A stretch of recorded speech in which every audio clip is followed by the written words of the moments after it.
Boku wa doctor, Tony Chopper.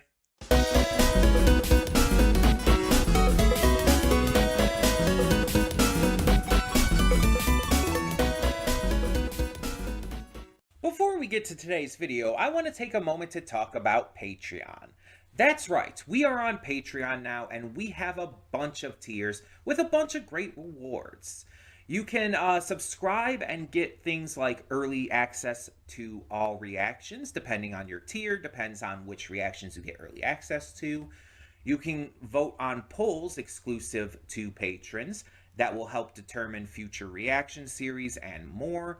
You will get to just have various choices in terms of like getting to choose future reactions I react to, getting to choose first impressions I check out, all kinds of different rewards, and possibly more coming in the future. We're still new at this. We're still figuring things out.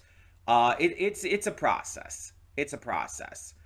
But we have multiple tiers, so whatever you would be able to donate, if you're able and willing to donate, is appreciated. It helps me out, it helps the channel out, it helps us grow. It's going to help just, standardly. It's just something new to check out. Plus, if you like getting the reactions early, that's also a plus.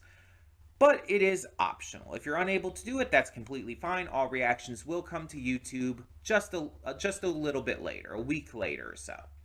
So that all being said, thank you as always so much, and let's get on with today's video. And with that being said, hey everyone, welcome to Princess of Gay. I'm your host Connie, and today we are here with my blind reaction to episode 6 of the One Piece live action, and I am so excited. We have been waiting for this pretty much since this season was confirmed to be greenlit. And when the reveals started happening, the first looks, and that initial reveal trailer of what Chopper would look like, we have been waiting for this ever since, and I'm so excited. Like, there are a couple moments in this series that I can really mark as, I would say, landmark moments for my viewing experience. And when I was first watching through this with the 4Kids dub as it was initially airing, there were 3 moments prior to Alabasta that really won me over more than anything else. 3 moments that just felt like that's what this series was all about. The first moment is very obviously the moment I think most people point to, and that is Nami's "Please help me, Luffy" moment in Arlong Park. It's just such a phenomenal moment in every version of the series, whether it's the manga, any version of the anime, no matter dub or sub, no matter 4Kids or Funimation, any version. And in the live action. The second moment is Luffy in Logtown about to be executed by Buggy. It's such an important moment. It's such a big moment that reflects how he is carrying on the legacy of Roger. And how he is... It's like the moment where you really realize that he will absolutely achieve his goal of becoming King of the Pirates. It's like that's the moment that makes you more sure than anything else before it that this is the man who will be King of the Pirates. 100%, not a single bit of hesitation in that. But the third moment for me is the end of the Drum Island arc. Specifically the end. And obviously we're not getting to that moment in this episode. But if you know the arc, if you've read the manga, seen the anime, you know what I'm talking about. You know the moment I'm talking about. I'm not gonna say the exact moment. I'm not gonna say the exact spoiler.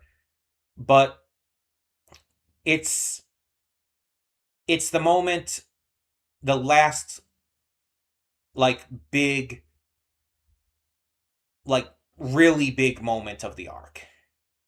Again, I'll leave it at that. I'm trying to. I've been trying to figure out a way to say it without, like, spoiling it, but I don't think I can. But that's clearly going to be in episode 8, so we're not going to get to that today. But this has been something, again, that I've been waiting for. Like, I've loved every part of this season. All of the arcs that this season covers are fantastic. And I really think that the live action has achieved them wonderfully. From phenomenal acting performances to, like, outstanding set design and costume work, and just the overall vibe so perfectly matching, like, the vibe of the original series. This is just, like, generational in terms of adaptation quality. Like, you think of, like, video game adaptations, other anime adaptations, comic book adaptations. I don't know if I could name one that I like this much. Unless you want to count, like, the One Piece anime, which is an adaptation of the manga, so that, I guess, does count. And I have said before, and still stand by, that the One Piece anime is my favorite piece of media of all time. So, I guess that would be better. But there's few and far between that reach these level of heights. As the anime, as this live action. I'll even put, like, the Sonic the Hedgehog live action movies in there. Those would be another example of ones that reach that level of, like, quality to me. But it's like most adaptions, in terms of almost anything I've seen, I just don't quite think hit as well. Don't quite capture the vibe as perfectly. And don't get me this excited and hyped. But to not give too much else away, we left off last time with the ending to Little Garden. Mr. 3, Miss Golden Week, Mr. 5, Miss Valentine, all defeated. The only one to even survive was Mr. 3. Well, I guess Miss Golden Week survived. She just kind of went crazy. But, you know, Mr. 5 got, like, almost bisected like Mr. 7 did. And Miss Golden Week got horrifically suffocated at the end by Mr. 3. So, yeah, that's fun. We also got our first glimpse at Mr. 0, and I'm very excited to see if we're going to even see more of him in this season, or if they're going to wait till next season for that. And we got to see the Hakoku sovereignty. Wow, I don't know why that became so hard to say all of a sudden. Hakoku sovereignty from the giants Dory and Broggy. We got to see Usopp be the hero of Little Garden, which is definitely more emphasized here than in the original manga and anime. Like, Usopp really got to be the hero here, while in the manga and anime, he was absolutely instrumental, but he wasn't as much, like, the hero, you know what I mean? It wasn't as emphasized as it is here. And so I really like that they gave him a lot more importance to the end of that. But after all is said and done and they're on their way towards Alabasta, we see Nami collapses on deck after feeling faint and woozy before.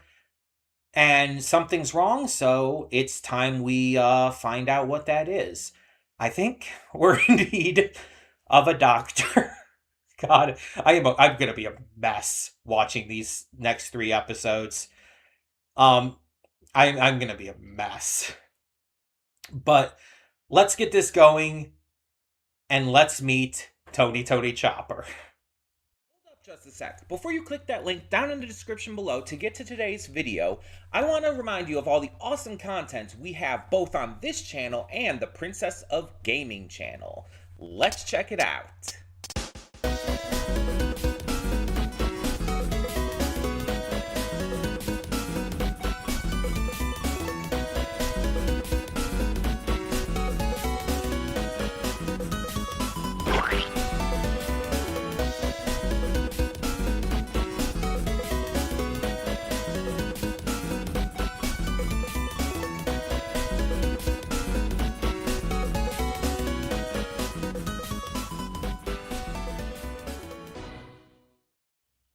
Welcome to the Afterthoughts. We'll begin with spoilers in 3, 2, 1, now. I was not expecting the little rock intro portion for Kureha. That was pretty great. But also, like, I'm glad we got to see Chopper in this episode. I'm glad that they didn't, like, entirely wait until next time. Because they could have easily done that. They could have easily held off on that until next time and just extended, I don't know, the flashbacks or extended the portion in the village. Like, they skipped some things as well. They didn't have the hiking bear. They didn't have the Lapan, which are the giant monster rabbits on the mountain leading to the Drum Rockies. They showed the Lapan head, which made me sad, but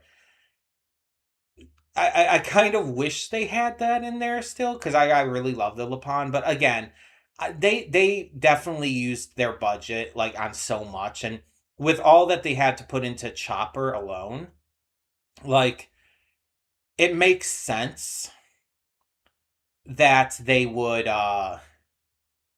do this the way they did it and skip out on some of that stuff. But either way, it's like, they're not going to include everything. So I feel like they included the important stuff.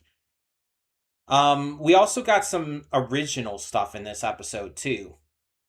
We got Mr. 11 and Miss Thursday. The latter of which is, I think, fully original to this. I don't think she was ever, like, shown or mentioned or anything in the manga and anime. Mr. 11 was shown during, like, the beginning of the Alabasta arc, I believe. But he was already captured at the time. We never saw how he was captured. So this is a new addition to that. We don't know what they were initially doing, though, because, like, Smoker says that he thinks he's figured it out, but we don't actually hear what it is. Why they were at this marine outpost and what their specific reasoning was. But I like that we get to see Tashigi take Mr. 11 down and reclaim a sword. Because I don't think we ever actually see her reclaim any swords in the manga and anime? I kind of don't think we do. And so especially after she had that entire, like, big moment standing up to Smoker in episode 2, I'm really glad that we actually get to see her doing this. Doing what she said she was going to do. I think that's just, like, really cool to see.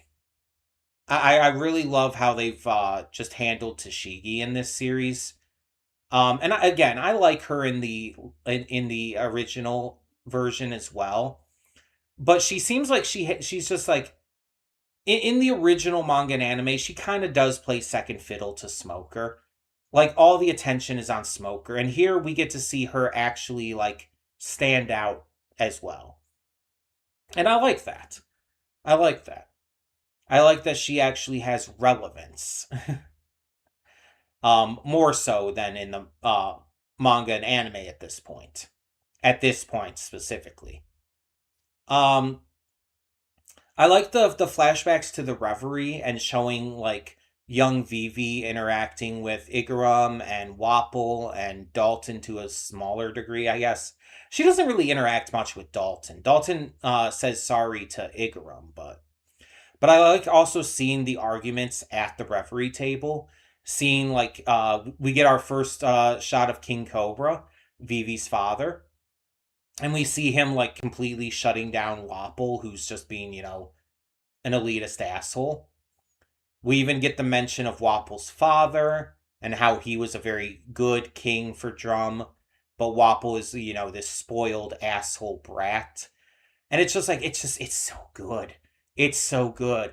And then we meet Dalton at Drum, and he's perfect. I don't really know this actor. Like when the actor was announced, I believe it's Tai Kyo, or however it's pronounced. Um, I don't think I've ever known him from anything else.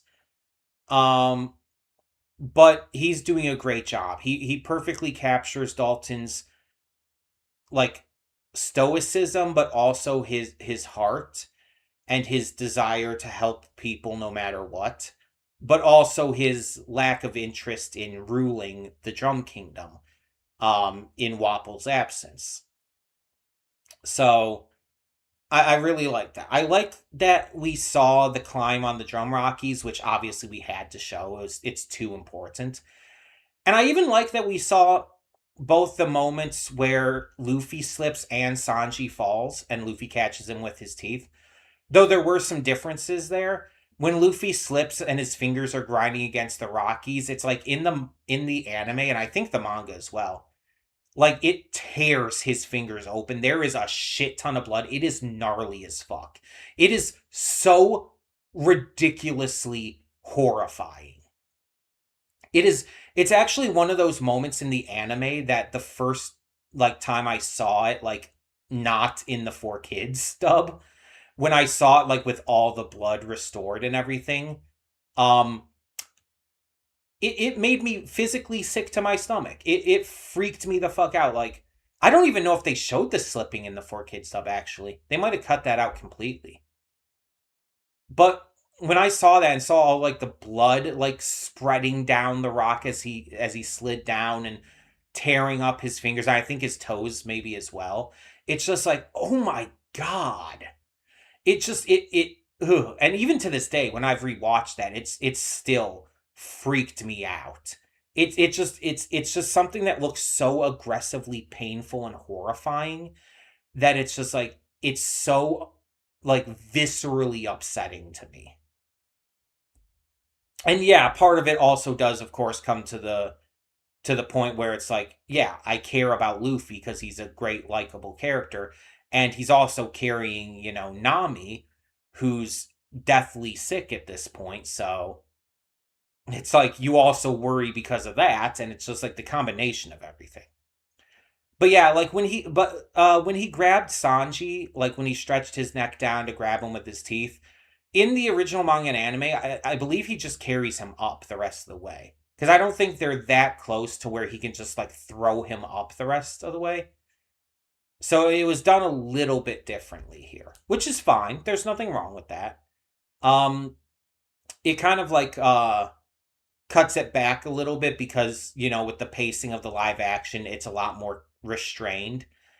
The anime like paces things out better and makes it a lot longer, but the live action doesn't have that ability for a number of reasons. So it's not able to like give a scene like that as much time and attention because they need to like continue things forward. They need to keep things going. And that's fine. That's fine. Um I've talked about this I think in a couple previous episodes this season. I prefer the pacing of the anime. I might be like the only one who does, but I prefer the pacing of the anime to this kind of pacing for One Piece specifically because I feel like it elevates all of the scenes and just the overall vibe and adventure of the series by pacing it out, by stretching it further. I actually think the pacing in the anime is better than what is originally intended in the manga. And again, I might be the only one who thinks that, but I'm going to think that. People have tried to convince me otherwise, and nothing has worked and nothing will work. I am like a very staunch defender of the anime's pacing. But I acknowledge that this live action series isn't going to be able to do that. And so I judge this series based on what it is, not what it could be. And while there's still going to be things that it's like, oh yeah, I wish this could have been done better. I wish they could have added a little more time to this. It might have helped like elevate things a little more. I'm still loving what we're getting. I feel like everything has still been pretty damn spot on. And even though I think the pacing could be better, I think that it's overall still phenomenal. I think it overall like really still sets the overall tone of everything really well. It captures the vibe and the feeling of the series like practically perfectly. So it's not a big enough issue to actually make me like really dislike this series to any level. Comparative even to the anime. Um I have to talk, of course, about Kureha Chopper at the end here. I love Kureha's entrance with the rock music. It's perfectly fitting. I don't remember if she had rock music when she first appeared in the anime. I just I can't think of that at the moment. Like I think there's some characters who have had like a musical sting on their first appearance, but I don't remember if Kureha was one of them. And yeah, I kind of forgot that we actually do get a small glimpse at Chopper in his larger form when they first get to the top of the drum rocky. Like before we see him in his little baby form. Um and it's like from what we saw, it looked good. It looked correct. But I guess we'll have to wait to see like more of that, as well as his other forms. But his standard small like precious little baby form is so perfect. He's so goddamn cute. Like, and I knew this. We knew what he looked like because we saw the initial reveal teaser that like was put out specifically to showcase what Chopper would look like, and it's just like he's so goddamn cute. And the VA is Michaela Hoover, I think the name is, who was Floor the rabbit in Guardians of the Galaxy Volume 3, and was Cat Grant, the reporter Cat Grant, the sexy blonde one, in James Gunn's Superman movie. So, fun little fact for you there, if you don't know who the actress is. But also another fun fact, she actually does all of the mocap for Chopper as well. All of the expressions and movements are her, which is amazing. Like, that's so cool to know.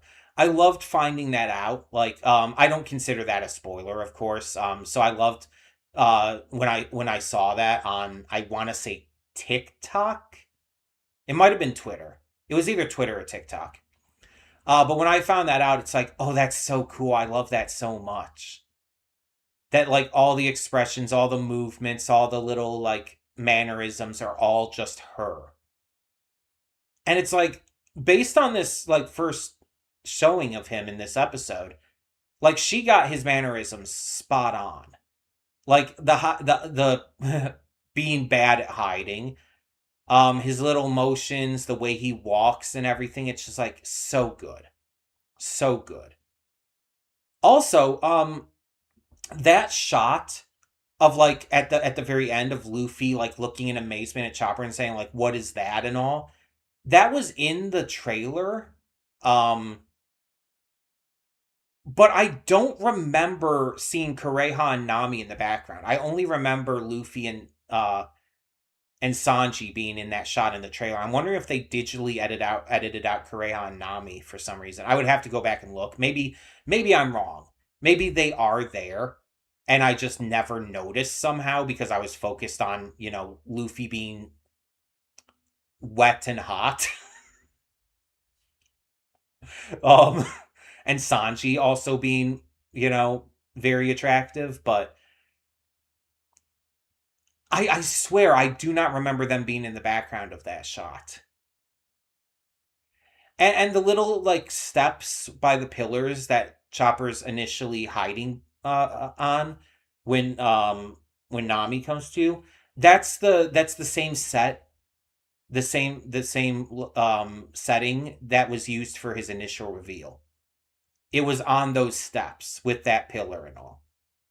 So that's a fun little tidbit there too.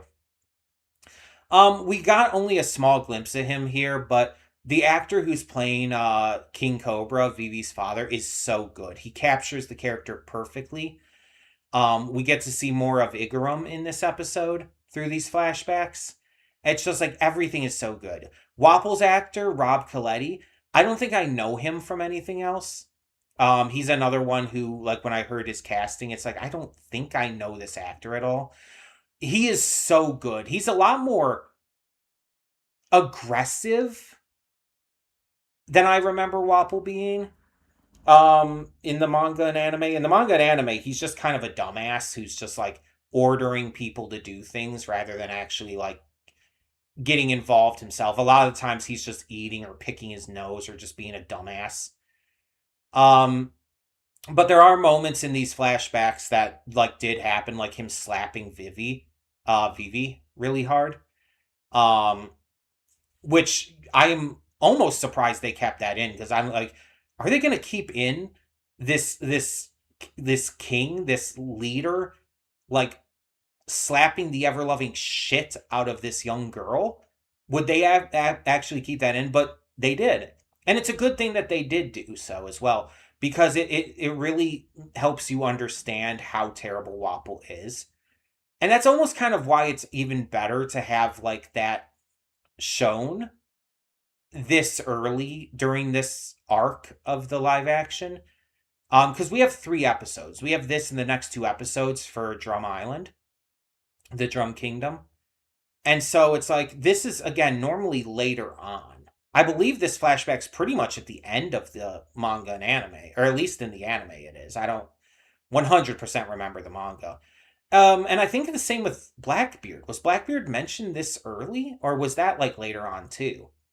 Blackbeard having been in the Drum Kingdom as well, and being the reason Wapple ran. No, maybe because it is mentioned that's why Wapple ran. Maybe this was mentioned early. There are some other things that are brought up in this at the end of this arc, and I really hope they keep them in. There's a couple things that Kureha says that I really hope they do not like leave out.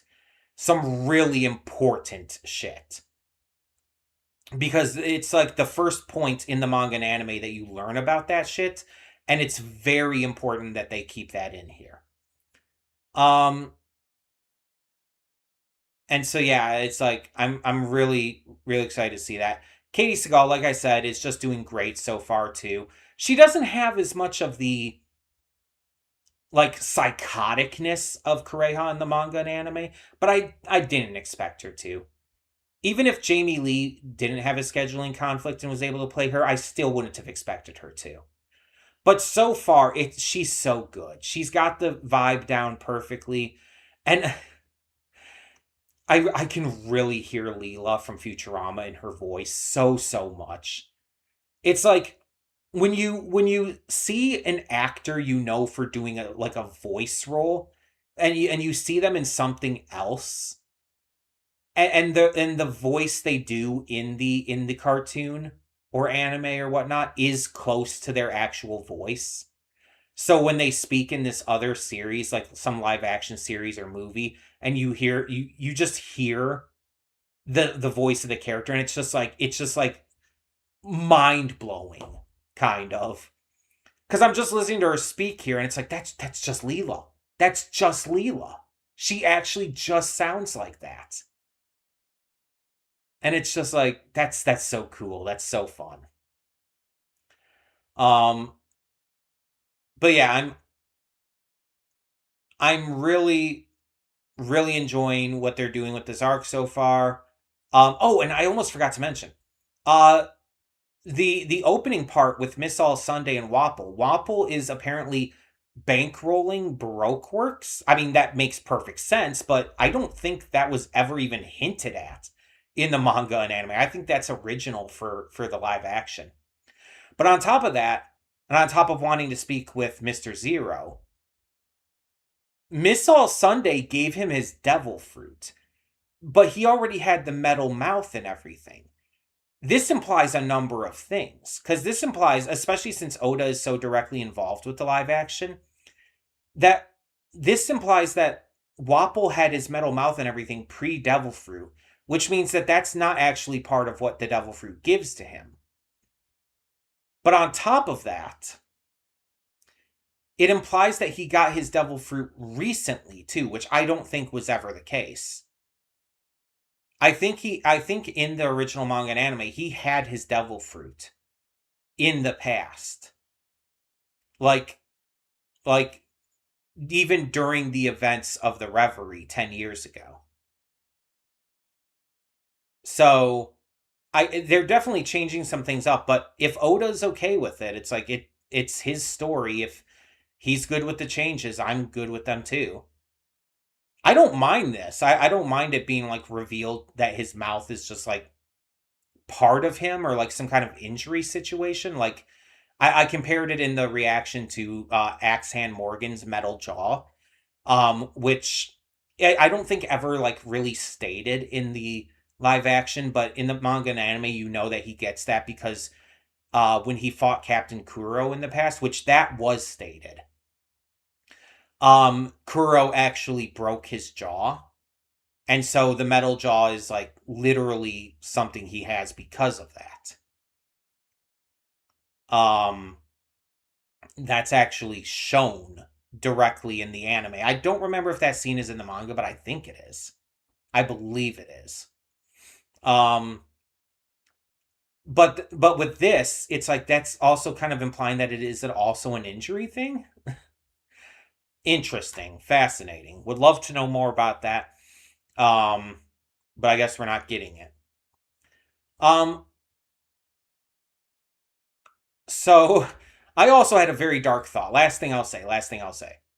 I also had a very dark thought during that scene too, because like right before she gives him the devil fruit, she's like, Your land is known for its woolly hippos and everything. I'm like, oh god, she's not gonna like she didn't kill Robson and is feeding him to him as like a threat or anything, is she? I don't know why my mind went that dark that quickly. I guess Miss All Sunday is rubbing off on me there. If you know, you know. But it's like that's instantly where my mind went to. Because it's like I'm almost sure they probably won't feature Robson in this either. Just like they didn't feature the Lapon. Um, I would be happy if they did, but I don't think they're going to. Like we got the Unluckies. I don't expect Robson.